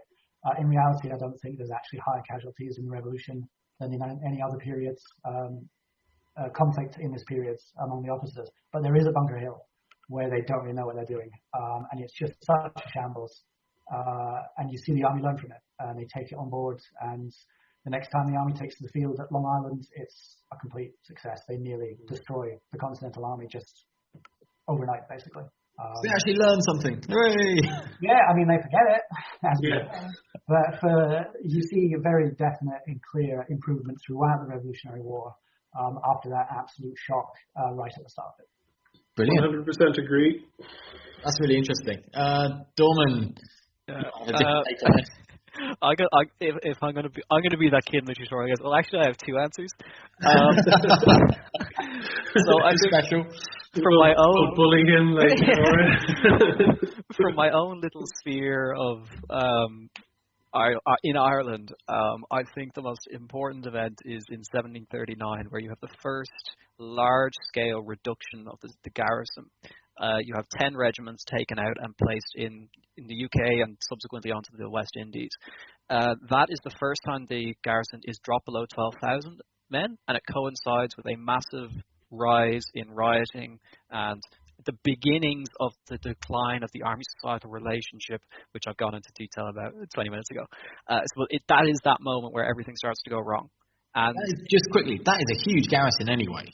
Yeah. Yeah, it's massive. But they take out 10 regiments of that. And when they do that, and because they do that, I think everything that happens afterwards is as a result of that. And because it's a rotational system, every regiment in the British Army will eventually spend some time in Ireland, apart from the Guards. So you do end up with every regiment being affected by that decision, having to spend time in Ireland, probably shooting at Irish civilians at some point. So from my own little bias sphere, I'm going to go for that. However, my other answer is, I think, the most important impact on sort of the way battles are fought in this entire period is probably seen with Frederick the Great and his invasion of Silesia, and the first battle he fights there, and the name of which has gone completely out of my head, and I really wish someone, probably Josh, is going to jump in here with the name of the battle where Frederick's cavalry run away and then his infantry carry the day through Prussian infantry tactics, and that inspired basically all of Europe. Could be Rossbach and... No, earlier. What's the other one? Hang on. He runs away as well. It's the battle he won. There's one of the ones where he leaves because he thinks he's lost, and then someone's like, and he goes back. Yeah, it's the first battle. Yeah, I know. No, it's not coming to me. It's like Myrmidon or something like that. Yeah, it's an M. I feel it's an M. Yeah. Mulvitz. Yeah. Battle of Mulvitz. That's it. I think that is probably... Pertinax is going to be so disappointed in me. Tonight, this is it. Yeah. Sorry, guys. But yeah, I think Mulvitz, in terms of changing the way people think and the emphasis on discipline and the shock that does to the European sort of strategy generally, I think that's pretty important. Cool. Okay. Different answers. I mean, again, not one that we knew, Mulvitz, so that's an interesting choice. Yeah. Don't know it. Cool. And then going around, I'd really like to hear, because we didn't touch on many individuals apart from Marlborough and Robert Rogers. Who were the most influential people of that century, of that era, that left an impression, or at least did something, even if it was short term, and then like teaching my mum to use Control, Copy, Paste, she forgets it 2 days later. Who was it that kind of put a stamp and their mark on the British Army in the 1700s. Josh? There are a number of them, and so it's rather difficult just to choose one. For my money, the character of the Duke of Marlborough doesn't really leave the army for a good deal of time. And his example of his example of sort of operational mastery and his ability to work with the Continental Allies, controlling very large forces, and being the incredibly important figure he was for being a British general in charge of a coalition army, can't be too understated. It also can't be too much understated that the reputation of the British Army then, went into battle with during the 1740s and obviously tripped up and fell on their faces because obviously Marlborough was dead, is largely derived from the Duke of Marlborough's expertise at logistics, at caring for his soldiers, at making sure they were at peak performance. And it was at this time that European forces would realize, would take notice of wherever the British standards flew in an Allied battle line. Because obviously, as the French found out at Minden, British troops were capable of some ridiculous things on the battlefield.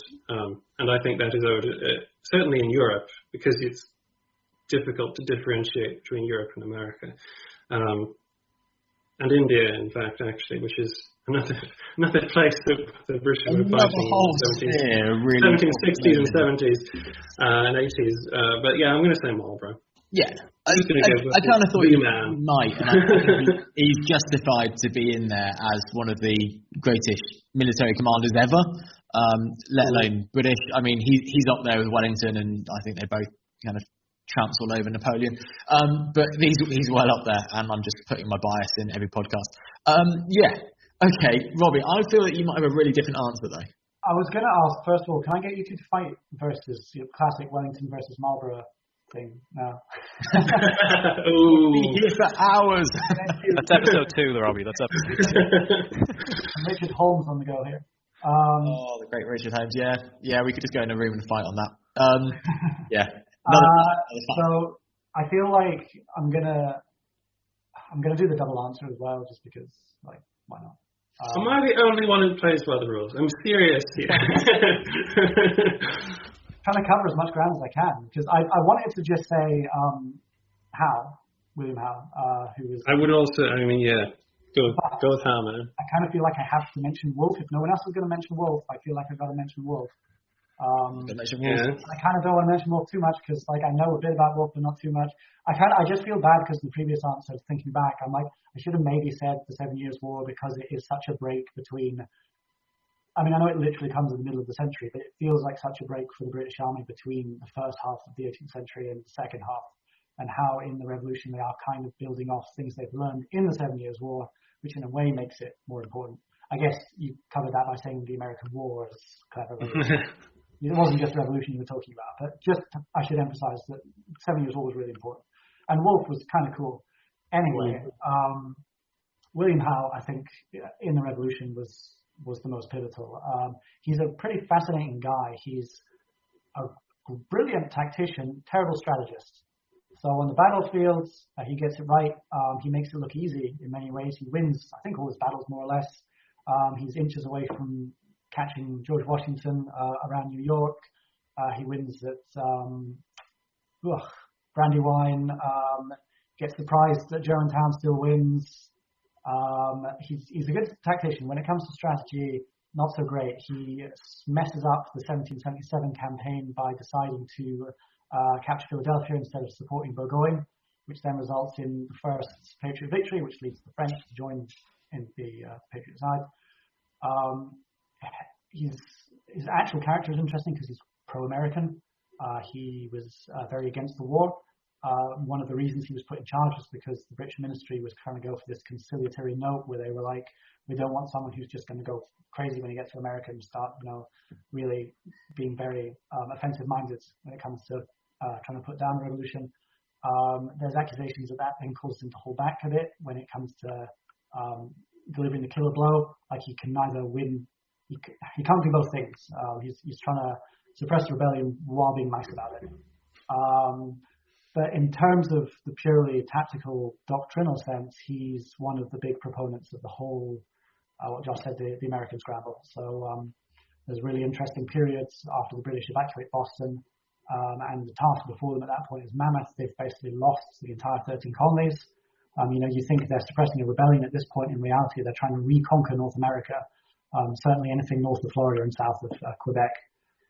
So he takes the army to Halifax and he drills the army, and he adopts lots of these doctrinal changes, everything from uniforms to how units move, the open order tactics. And when they're next engaged at Long Island, it's a resounding success. So he does loads of really good things, and he kind of then falls down when it comes to the vital strategic choices. So he's an interesting guy. I think Howe's kind of winning it there. I love Wolfe. His house, his Quebec house, as it's now called, is just down the road from me, and it's one of my favourite little places to visit. It's really fascinating. So I think we'll probably find an excuse to circle back to him at some point in the future. I was honestly slightly surprised that you didn't choose your man Tarleton, which you normally champion on Twitter. Oh. I thought about it, but I just can't. Well, first off, no cavalry. I know. We haven't talked about the cavalry, Oh no. No cavalry here. I love my boy Tarl, but Ban. Yeah, bloody Ban. You're going to get me into some sort of long-winded answer here. He's interesting in so much as he's a microcosm of the British Army officer class. Really don't like the rebels and kind of want to destroy them. At the same time, he's not the complete psycho he's portrayed as, but he's amazing for rebel propaganda. He's very competent. He's a one-trick pony. He gets his dragoons, he chases the Americans, he catches up with them, he attacks them very violently straight away, and because they're normally militia, they run away and he wins. So that's cool.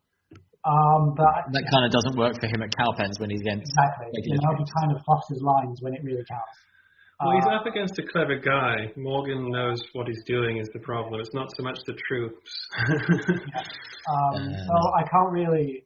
We're talking about sort of overarching big effect on the British Army in the 18th century. Yes. I can't say he has a big effect on the overarching. No, well defended. You haven't done him in injustice. I think it's fair to say though that Wolfe, in terms of the reforms thing, he simplified the platoon firing system into vastly simplified it, and also he was the guy behind the let's drop the bayonets down to the waist, boys, and not use it like a pike. Yeah. Carry on. No, yeah, I like Wolfe. I really just need to know more about the guy. I think he's great. It's like Marlborough's army. Paintings is his death scene, if nothing else. It's like Marlborough's army up to the 7 Years' War, and then it almost kind of becomes Wolfe's army in a kind of way. Maybe I think we need to come back to a whole separate podcast about what if Wolfe survived, would we in America and all that kind of stuff. But I want to ask Dorman his one. It would have been Wolfe's army if he didn't decide to ride a horse at that day. I think it's a tough question to ask or to answer. I think Lord Trimleston, again, I'm being very Irish focused here, but Lord Trimleston, he's the first person to advocate for Irish Catholic recruitment.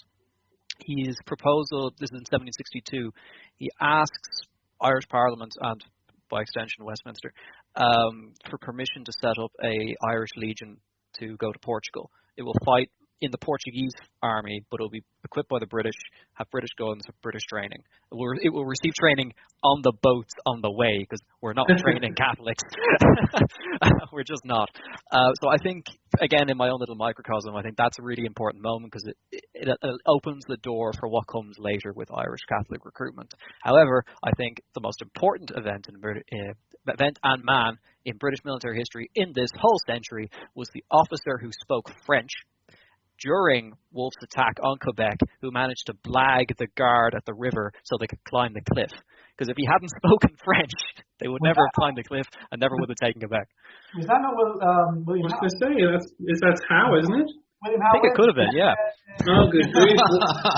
Billy Howe has won. It's really cool for like a junior officer to win this, and it's 2 votes for Howe. Give that guy later on. Oh. Yeah, there we go. Howe wins.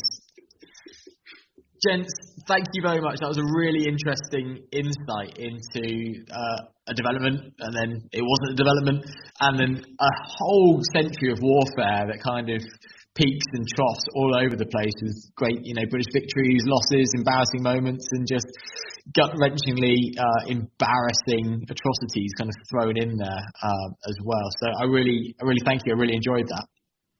Thank you. That was great fun. What we came for, although no cavalry. I'm just moaning continually about this fact. We'll say whatever. We're going to need a separate entire cavalry podcast. Okay. That's I'm up probably for that. Because I don't know anything about cavalry. Come and talk about Bannister Tarleton. He's a cavalry commander at heart. I think we can definitely do a few more of these. I really enjoyed picking your brains and your expertise, because it's your era and your lane. So thank you very much. Happy to play part. Thank you. And thank you everyone for joining us on History Hack. We've got loads more great episodes coming up in the near future, some really big names, along with our regulars such as Down the Pub and Hedge Hopping with Matt Bone. You can support us for as little as $3 a month to try to give us some basic substance, basically some equipment, some editing software on Patreon, and every help in this kind of post-pandemic world for the History Hack team is greatly appreciated. With that, you can join us then on a closed Facebook group and get some exclusive content before it comes out. So please do look us up on the link for Patreon as well. Thank you, and until next time, we'll see you on History Hack. Don't forget that we do exist on Patreon as History Hack and on Patreon as well, which is Podbean's own version. Alina and I have had massive fun doing this in 2020, but life's going to change quite a lot next year, and we're going to actually have to go and earn a living, etc. If we want to keep up the regularity that we've been bringing you and the kind of guests that we've been bringing you and the workload, then we will need your help. So if you join, there's going to be incentives for joining on either of those platforms. We're revamping ourselves on both of them, so don't forget to go in. You can do as little as $1 a month, and it all goes towards keeping up History Hack as regular as we've been able to bring it to you this year.